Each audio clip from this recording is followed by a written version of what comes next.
오늘 본문 말씀은 요한복음 3장 29절로 30절 말씀입니다. 요한복음 3장 29절로 30절 딱 두 절만 보도록 하겠습니다. 오늘 제목을 신랑의 친구라는 제목으로 복된 말씀을 나누고자 합니다. 그럼 다 같이 오늘 본문 말씀을 같이 읽도록 하겠습니다. 시작. 신부를 취하는 자는 신랑이나 서서 신랑의 음성을 듣는 친구가 크게 기뻐하노니 나는 이러한 기쁨이 충만하였노라. 그는 흥하여야 하겠고 나는 쇠하여야 하리라 하니라. 아멘. 예수님께서 침례 요한이 베풀던 그 회개의 침례를 베푸셨습니다. 그 제자들을 통해서 그 회개의 침례를 실행하셨습니다. 아직 침례 요한이 감옥에 갇히기 전입니다. 그래서 자연스럽게 침례 요한의 사역과 예수님의 사역이 겹치게 되었어요. 그러자 침례 요한의 제자들이 자기들 스승에게 불만을 토로하였습니다. 요한복음 3장 26절에 보면 저희가 요한에게 와서 가로되 랍비여 선생님과 함께 요단강 저편에 있던 자 곧 선생님이 증거하시던 자가 세례를 주매 사람이 다 그에게로 가더이다 하였습니다. 이에 침례 요한이 네 가지로 답을 합니다. 그 3장 27절, 28절, 29절, 30절 보면 첫째 27절에 요한이 대답하여 가로되 만일 하늘에서 주신 바 아니면 사람이 아무것도 받을 수 없느니라. 이 뜻이 무엇인고 하니 요한복음 15장 5절에 보면 예수님께서 같은 말씀을 하십니다. 나를 떠나서는 너희가 아무것도 할 수 없느니라. 즉 요한은 자기 제자들에게 예수님께서 바로 하늘에서 인간의 몸을 입고 오신 하나님이심을 말하고 있습니다. 그리고 다시 강조하는 것이 28절에 나의 말한 바 나는 그리스도가 아니요 그의 앞에 보내심을 받은 자라고 한 것을 증거할 자는 너희니라. 자기의 스승이 온 이스라엘이 기다리던 메시아가 아닌 것을 누구보다도 잘 알아야 할 침례 요한의 제자들이 누가 침례를 먼저 준 원조인지 따질 필요가 없다는 것입니다. 그저 우리들의 할 일은 예수님을 증거하는 일밖에는 다른 일이 없습니다. 저와 여러분은 부디 예수님 곁에서 꼭 붙어서 우리를 영생으로 인도하시는 예수님을 우리가 만나는 모두에게 증거하기 바랍니다. 예를 들어서 근데 결혼식에 가보면 가끔 누가 오늘의 주인공인지 헷갈릴 때가 있어요. 기억해야 할 신랑과 신부에게 초점이 맞춰지는 것이 아니라 당일날 튄 사람이 기억에 남을 때가 있습니다. 때로는 길고 또 긴 연설의 주례자, 누가 신부인지 패션쇼를 하는 들러리, 사람들 웃기려고 방방 떠는 사회자, 또 마이크 한번 잡으면 장기자랑과 자기자랑으로 마이크 내려놓지 않는 부모님이 계십니다. 제가 너무 과장한 것 같은데요. 그게 아니에요. 절대로 아니에요. 제가 공식적으로 적게는 제가 기억으로 한 80에서 한 100여 번 결혼식 사회를 제가 봤습니다. 물론 저도 그 방방 뛰는 예외는 아니에요. 근데 가장 뿌듯하고 가장 의미 있는 경험은 결혼식에서 인기를 누렸을 때가 아닙니다. 싱글일 때 어여쁜 하객 여자분에게 연락처를 받을 때도 아닙니다. 사람들에게 잘했다 칭찬을 받을 때도 아니에요. 가장 기억에 남는 경험은 신랑이나 신부의 식구들이 다 끝나고 나서 저를 신랑과 신부의 오래된 친구로 착각을 하고 가족들끼리 모이는 뒤풀이에 저를 초대합니다. 그럼 너도 와서 아이고 오랜만이야. 아니 어떻게 지난번 아들 졸업식 때는 왜 못 봤지? 그러고 또 지난번 딸 생일 때 왜 집에 왜 안 왔어? 그리고 맞아주실 때가 가장 뿌듯합니다. 제가. 그래서 제 사실을 알게 되면 모두 놀라요. 어떻게 신랑 신부를 그리도 잘 아는지 오래된 친구인 줄 알았다고 감탄하십니다. 제가 제 자랑을 하려고 하는 게 아니고요. 포인트는 교회의 신랑 되신 예수님을 잘 아는 것이 더 중요하고 그러므로 그 예수님을 증거할 수 있는 것이 우리에게 큰 기쁨인 것입니다. 하지만 그러려면 몇 가지 갖춰야 할 올바른 신앙관과 사명관이 있습니다. 첫째로 신부를 취하는 자는 신랑인 것을 우리가 기억해야 합니다. 둘째로 서서 신랑의 음성을 듣는 친구가 되어야 합니다. 셋째로 기쁨이 충만해야 합니다. 그리고 마지막 네 번째로 오직 신랑 예수님만 드러내고 우리 자신은 섬긴 것만으로 만족해야 합니다. 제가 좀 전에 말씀드렸듯이 누가 장가가는지 모를 때가 있습니다. 침례 요한의 제자들이 와서 따집니다. 스승님, 누가 물침례 원조인지 얼른 밝히세요. 스승님이 침례자 요한이시잖아요. 침례 예수란 건 없지 않습니까? 당연히 없지요. 우리 예수님께서는 베드로가 고백하기를 주는 그리스도시요 살아계신 하나님의 아들이시니이다. 마태복음 16장 16절에 기록하고 있습니다. 마찬가지로 교회 내에서도 또 여러 부서들이 있고 또 여러 사역들이 있습니다. 그런데 어느 사역이 더 잘 되고 또 어느 사역이 누가 먼저 하고 누가 더 잘하고 따질 필요가 없는 것입니다.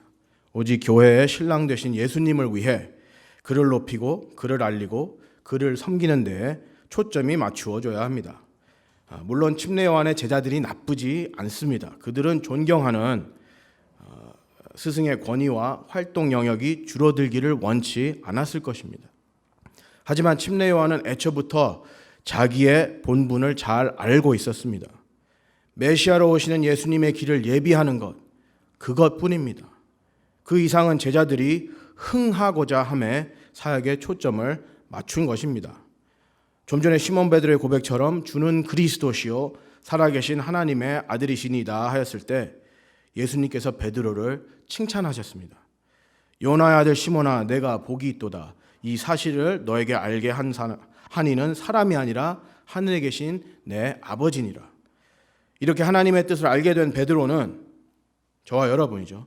그럼 이제부터 예수님께서 행하신 대로 믿고 따르면 될 것을 예수님께서 앞으로 고난을 받으시고 죽임을 당하시고 3일 만에 부활하실 것을 말씀하시자마자 마태복음 16장 22절에 베드로가 예수를 붙들고 간하여 가로되 주여 그리 마옵소서 이 일이 결코 주에게 미치지 아니하리이다 하였습니다. 불과 방금 전 모든 주권이 누구에게 달려있는지 자기 입으로 시인하고서 말입니다. 믿음의 시작은 좋았지만 그의 초점은 금방 세상에 흥하는 데 맞추어졌습니다. 방금 그를 칭찬하신 주님께서 23절에 돌이키시며 베드로에게 이르시되 사단아 내 뒤로 물러가라. 너는 나를 넘어지게 하는 자로다. 내가 하나님의 일을 생각지 아니하고 도리어 사람의 일을 생각하는도다 하시고, 여러분 흥하려고 하지 마십시오. 흥하려고 노력한 교회들, 목회자들, 믿는 자들 자칫하면 잘못된 길로 갑니다. 요즘 우리 젊은 세대 특히 예수님 알리겠다고 야단입니다. We want to make Jesus famous 그런 얘기를 흔하게 합니다. 그런데 예수님 유명세 타게 해드려야 해 그런 이야기를 합니다. 그런데 예수님 이미 유명하십니다. 그것보다 더 중요한 것은 예수님 그 하나님의 일을 올바로 아는 것입니다. 그리고 동참하는 것입니다. 그래서 우리는 맡은 바를 충실하면 되는 것입니다. 그 예수님 이름 팔아, 신랑 이름 팔아 자기를 부각시키려 하기 때문에 문제가 되는 것입니다. 교회 나와서 성찬식 하면 깨끗해질 걸로 착각하기 때문에 문제가 되는 것입니다. 성수주일 지키면 예배드린 줄로 착각하기 때문에 문제가 되는 것입니다. 저와 여러분은 반드시 예수님이 우리 삶의 주인공이시고 신랑 되신 것을 기억하시기 바랍니다. 그래서 우리 주님과 늘 함께하는 것이 진정한 성찬이고 예배인 것이고 침례식에 참여하는 것입니다.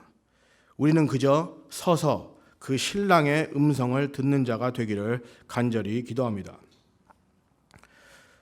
신부를 취하는 자는 신랑이나 서서 그 신랑의 음성을 듣는 자는 친구가 크게 기뻐하나니. 미국에서 흔히 베스트맨이라고 합니다. 이 베스트맨은 아무나 서는 것이 아닙니다. 누구보다도 신랑을 잘 알고 또 사랑하고 존경하고 아끼고 또 그 당일날 신경 써서 그 일이 잘 성사되도록 열심히 바쁘게 움직이는 사람입니다. 즉 신랑을 위해 존재합니다. 그리고 그 모든 행사가 끝나면 뒷정리까지 책임지고 맡습니다. 이러한 베스트맨을 신랑 역시 아낍니다. 그리고 충분한 수고의 대가를 지불합니다. 물론 대가 없이 하는 마음가짐이 진정한 베스트맨의 자세입니다. 잘 아시겠지만 베스트맨은 신랑 옆에 서서 축하해주며 또 신랑을 만인 앞에서 증거합니다. 신랑과 베스트맨은 함께 동고동락한 사이로 서로에 대한 믿음이 쌓인 각별한 사이입니다. 그 깊이는 베스트맨의 신랑에 대해서 베스트맨이 연설을 할 때, 즉 증거함에 드러납니다. 그리고 베스트맨의 자리는 어디까지나 베스트맨의 자리에서 끝이 납니다. 그가 대신 신랑이 되는 것이 아닙니다. 즉 하나님께서 인도하시는 데까지 충실한 것이 우리에게는 큰 기쁨인 것입니다.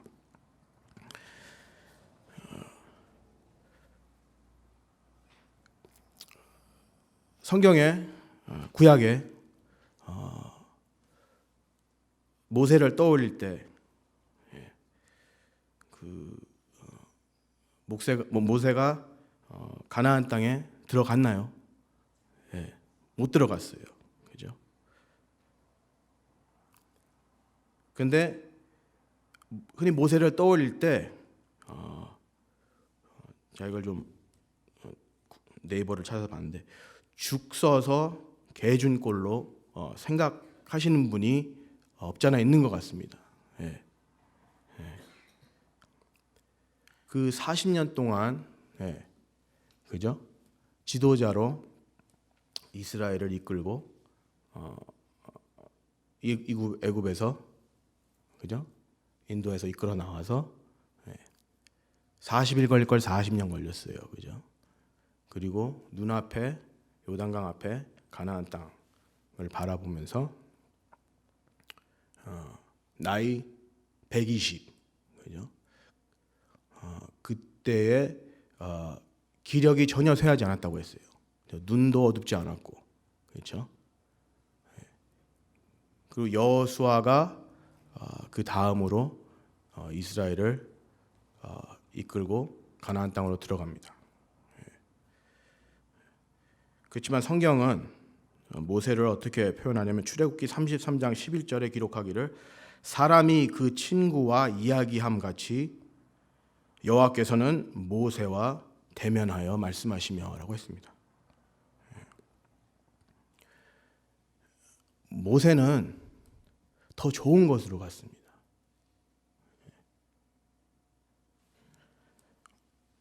기력이 쇠하지 않고 능력도 있었고 가나안 땅을 한 번도 밟아보지 못하고 더 좋은 곳으로 갔어요. 그것이 모세와 예수님을 믿는 저와 여러분이 누릴 수 있는 큰 기쁨인 것입니다.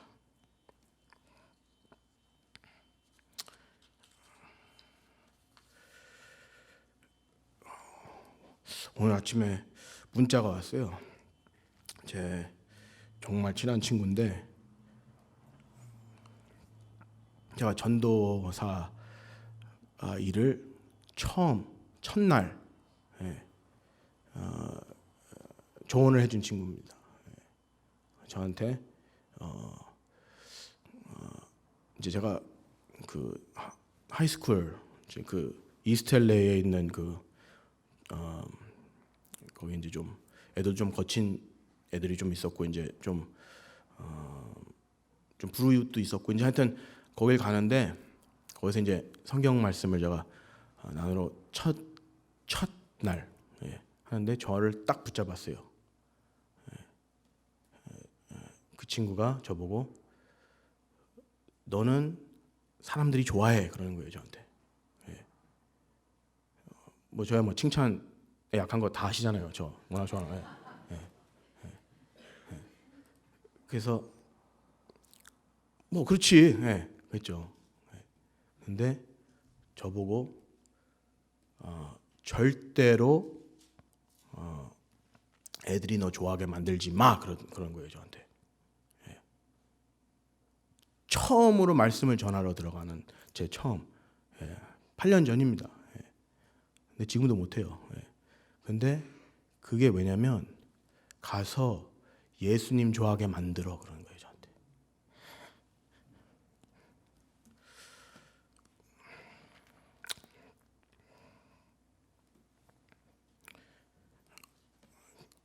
그래서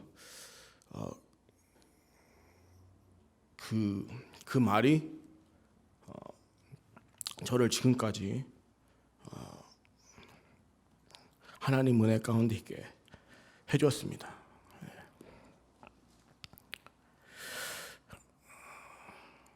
근데 앤드류는 저 너무 좋아하는 것 같아요, 집사님.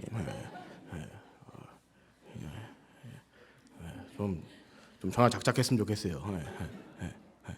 장난이고요. 저도 앤드류 너무너무 사랑합니다. 저 와이프가 그래요. 앤드류 덕분에 복 받는 거 다 아는 사실인데. 근데 제가 이 친구 얘기를 왜 하냐면 이 친구 이 친구 목사예요. 이 친구 아버님도 목사님이시고 또 할아버지도 목사님이고 3대 목사 집안이에요. 근데 오늘 아침에 아버님이 돌아가셨어요. 근데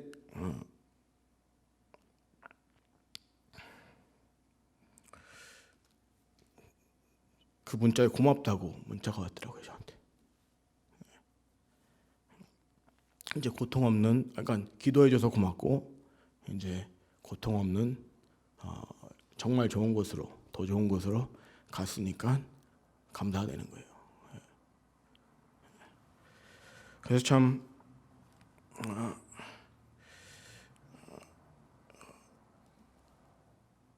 그러니까 쭉 대대로 이렇게 섬기다가 하나님 높이고 그러다가 이제 큰 기쁨에 들어가는 그러한 축복을 누리는 것을 제가 오늘 아침에 다시 깨달았습니다. 그 흥하려고 하면요, 일단 신앙생활이 안 돼요. 또 흥하려고 하면 뭐 행사를 해야 돼요. 뭔가 해야 돼요. 그러다 보면 성령님의 힘으로 할 수가 없습니다, 전혀. 한 웃긴 얘기로 한 부부가 있는데 주일 아침이에요. 이제 아내가 남편을 깨워요. 아, 일어나 빨리 좀 교회 좀 가야지. 뭐 하고 있어? 가기 싫대요. 아, 교회 가기 싫어. 근데 아내가 뭐라고 하는지 아세요? 당신 안 가면 누가 설교해?